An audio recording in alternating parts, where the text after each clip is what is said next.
Assalamualaikum warahmatullahi wabarakatuh. Perkenalkan, nama saya Aswaja Pramudita Widianto, NIM 2001111100071. Di sini saya akan menjelaskan atau mempresentasikan materi hukum agraria, yaitu performasi agraria dalam perspektif perlindungan lingkungan hidup. Yaitu yang pertama, proses reformasi agraria di Indonesia, yang kedua, mekanisme reformasi agraria, yang keempat, prinsip-prinsip reformasi agraria, yang keempat, faktor penghambat reformasi agraria di Indonesia. Yang pertama yaitu proses reformasi agraria di Indonesia. Pembaharuan agraria harus melibatkan berbagai pihak dalam memberikan jaminan. Bentuknya adalah memberikan sebidang tanah yang diberikan dan dapat dikembangkan serta produktif dan berkesinambungan prosesnya. Hal tersebut meliputi pemenuhan terhadap hak yang mendasar bagi petani dalam arti luas. Dan juga dalam pembaharuan agraria terdapat dua komponen, yaitu komponen yang pertama disebut sebagai asset reform, sedangkan yang kedua disebut access reform. Gabungan antara kedua jenis reform inilah yang dimaksud dengan land reform plus. Seiring dengan ini, bahwa reformasi agraria yang dikualifikasi sebagai land reform plus dimaksud filosofinya berlandaskan Pancasila dan konstitusionalnya. Hal tersebut mengandung arti bahwa land reform digunakan untuk menata kembali suatu sistem yang selama ini tidak adil dengan suatu upaya menambah akses pembaharuan yang diorientasikan secara teknis kepada pengelolaan, yaitu berupa pemberian tanah bagi petani. Tujuannya adalah sebagai sarana atau alat yang dapat memberikan manfaat dalam meningkatkan produktivitas sosialnya. Prinsip inilah yang digunakan sebagai pedoman dasar dalam pembaharuan agraria yang diemban reformasi agraria, yaitu penataan tanah yang mencerminkan rasa adil dan mensejahterakan rakyat, khususnya petani dalam hal kepemilikan tanah sebagai penopang hidupnya. Pemahaman pelaksanaan pembaharuan agraria sebagai langkah penguasa untuk menyelesaikan sengketa-sengketa selama ini tentang pertanahan, dengan melakukan pola kinerja yang secara substantif tertuju pokok pangkal permasalahan sebagai berikut. 1.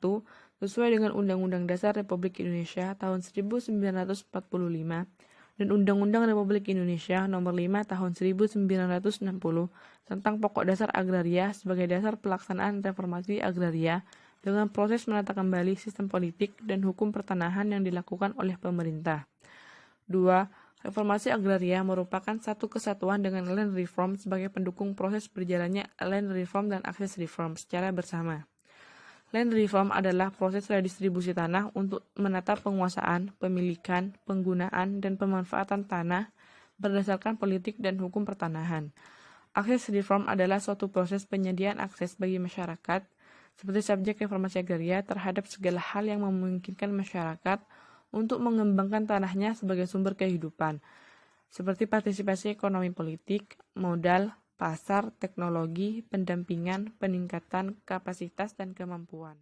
Yang kedua yaitu mekanisme reformasi agraria.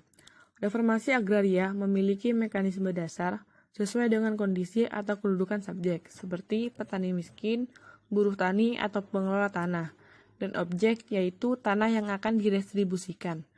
Sebagaimana dapat dicermati pada dokumen Badan Pertanahan Nasional Republik Indonesia tahun 2007 sebagai berikut. Yang pertama, subjek dan objek berdekatan atau berhimpit.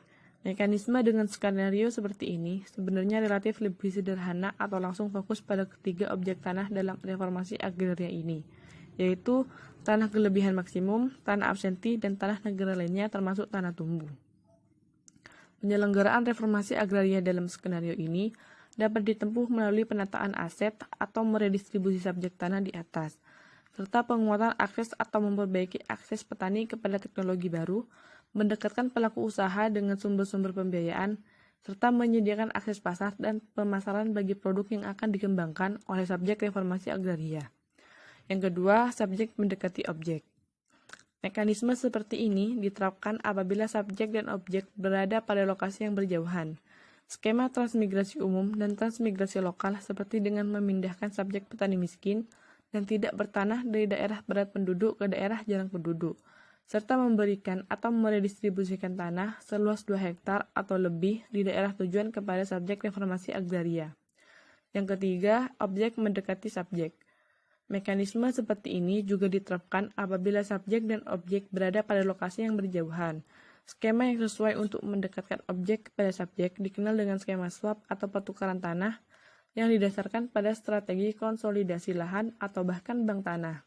Skema ini memang agak rumit karena melibatkan hubungan kepemilikan tanah bertingkat yang tidak sederhana, sehingga perlu dirumuskan secara hati-hati dengan kelembagaan yang jelas dan berwibawa. Yang ketiga, yaitu prinsip-prinsip reformasi agraria.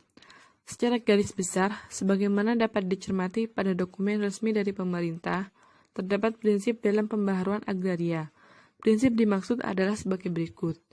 Yang pertama, menjunjung tinggi hak asasi manusia, bahwa di dalam kaitan ini, berdasarkan pasal 69 ayat 1 Undang-Undang Republik Indonesia tahun 1999, tentang hak asasi manusia atau Undang-Undang HAM, hak atas sumber daya alam merupakan hak dasar ekonomi setiap warga negara.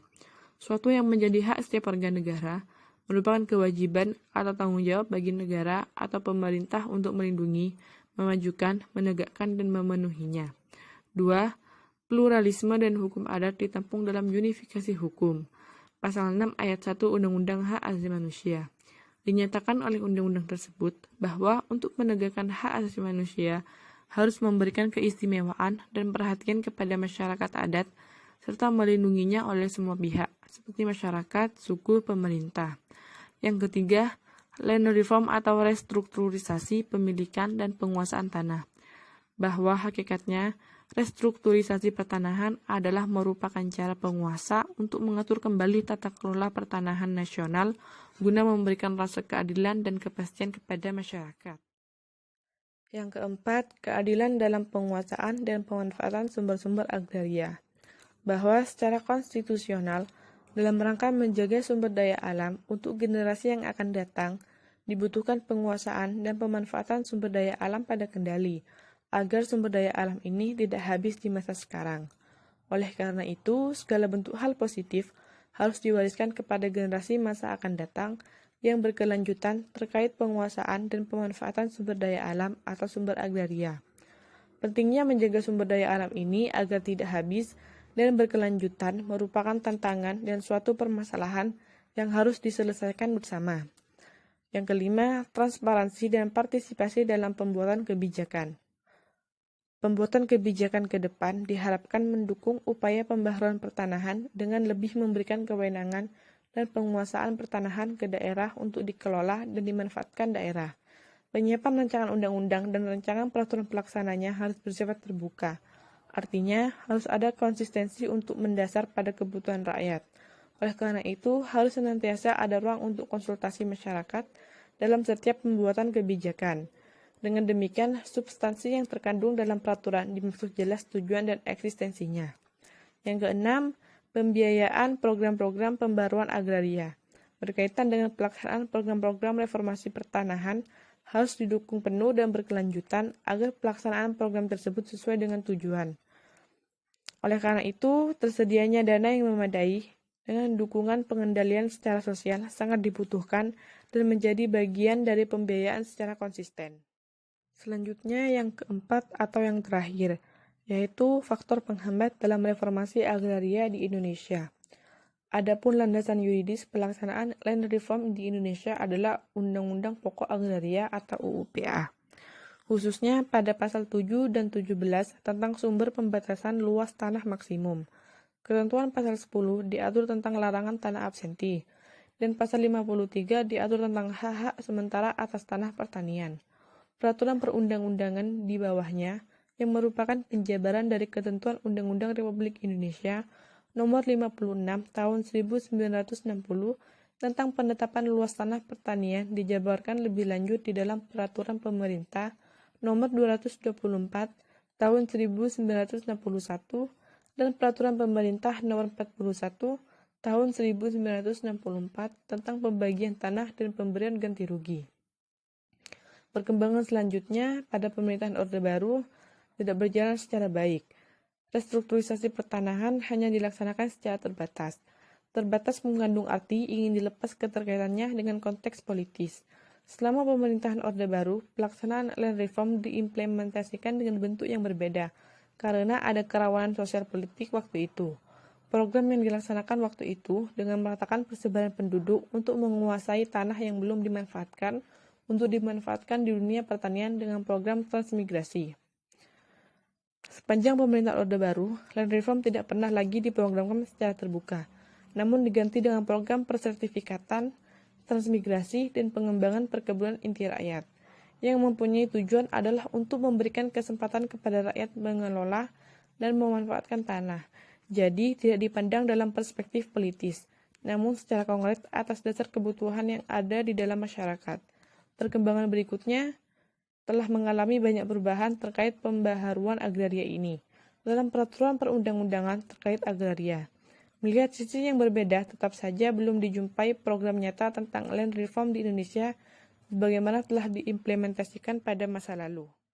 Perkembangan selanjutnya, lahir Keputusan Presiden Republik Indonesia Nomor 55 Tahun 1980 tentang organisasi dan tata kerja penyelenggaraan land reform, mengatur lebih lanjut keberadaan panitia land reform yang kemudian dibubarkan dan kewenangannya dimasukkan dalam jajaran birokrasi Departemen Dalam Negeri, mulai dari menteri sampai dengan camat serta kepala desa.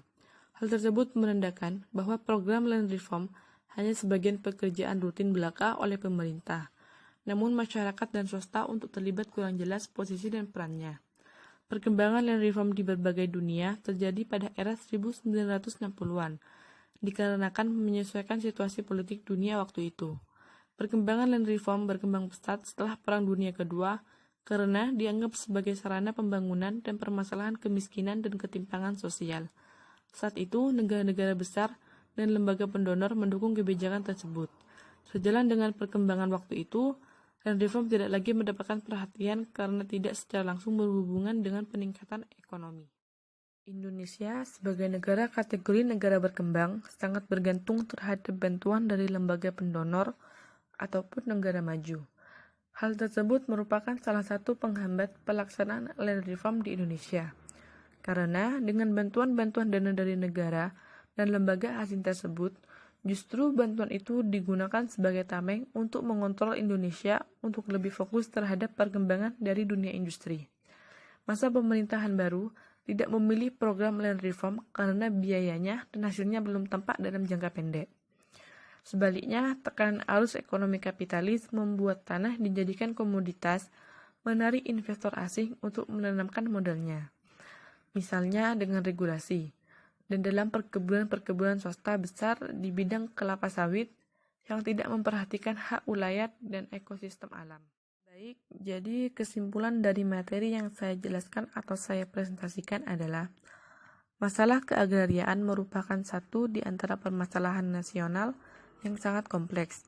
Penyelesaian terhadap permasalahan tersebut cenderung berpacu dengan perubahan yang sangat pesat terhadap berbagai permasalahan yang menyertainya. Sementara penyelesaian yang dijadikan sebagai dasarnya harus merujuk pada aturan yang berkepastian hukum. Justru dalam permasalahan yang berkepastian hukum, seringkali peraturan yang disiapkan dan mulai diimplementasikan harus berpacu dengan waktu dan perubahan itu sendiri.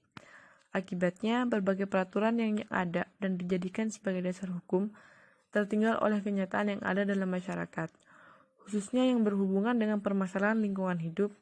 Justru orientasi dari agraria nasional memerlukan pendekatan lebih komprehensif. Baik, terima kasih. Mungkin itu saja materi yang dapat saya sampaikan. Kurang lebihnya mohon maaf. Wassalamualaikum warahmatullahi wabarakatuh.